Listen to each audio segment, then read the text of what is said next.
Puntahan ko lang po ito, attorney, yung tungkol po dito sa pagbabawal sa pangangampanya ngayong Monday, Thursday at Good Friday.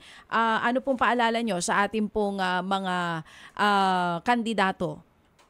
Opo, ang pagbabawal po ng pangangampanya sa April 17, Monday, Thursday, April 18, Good Friday. Isama ko na rin po yung the day before the elections, May 11 at yung araw ng halalan. May 12, ito po ay batas ang nagtatakda. Omnibus Election Code, ang Fair Elections Act at Synchronized National and Local Elections Law. Ang paglabag po dito ay maituturing na isang election offense. Ano po ang election offense? Kasong kriminal. Ano ang kaparusahan? Pagkakakulong ng 1 hanggang 6 na taon, pagkakatanggal ng karapatang bumoto at perpetual disqualification to hold public office. So paalala po sa ating mga kandidato, paalalahanan niyo po ang inyong mga campaigners, mga supporters at iba pa, bawal na bawal pong mangampanya sa 4 na araw na nabanggit. Oo, kung sakali pong may hindi susunod, posible po silang ma-disqualify, ano?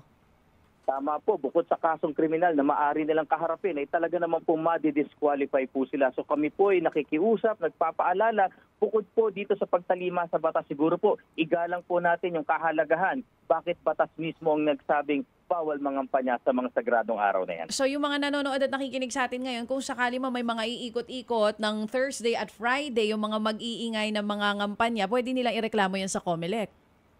Tama po, yung mga ngampanya, magbabahay-bahay, kung ano man ang gagawin, magkakabit ng campaign materials, magpo-post sa social media. Paalala po, pati pangangampanya sa social media sa araw na nabanggit, bawal yan. Paki-report po sa COMELEC, huwag po kayo mag-alala. Kung nais niyong ilihim namin ang inyong identities, gagawin po namin yan. Turo nyo lang sa amin kung sino, kailan, saan nangyari, ano ang makukuha nating ebidensya at COMELEC po mag-iimbestiga. COMELEC ang magsasampa ng kaso. Pakipadala lang po dun sa mga contact details ng COMELEC na nasa website po at nasa Facebook page po natin. Oo. Attorney, yung sinasabi niya na social media kasama din po sa bawal, ipagbabawal, paano niyo po i-monitor dahil kapag yun? kayo po ay nag-post, halimbawa po, nag-post sa araw ng April 17 at April 18, ang akto po yan, ang pangangampanya. Pareho po yan. So yung mga post po na nauna na, hindi naman po yan na ipinagbabawal kasi nauna na po yan. Pinost na 15, 16, wala pong problema yan. Pero yung gagawa ka ng pangangampanya sa April 17 at April 18, naku, mamomonitor po namin yan. Bakit?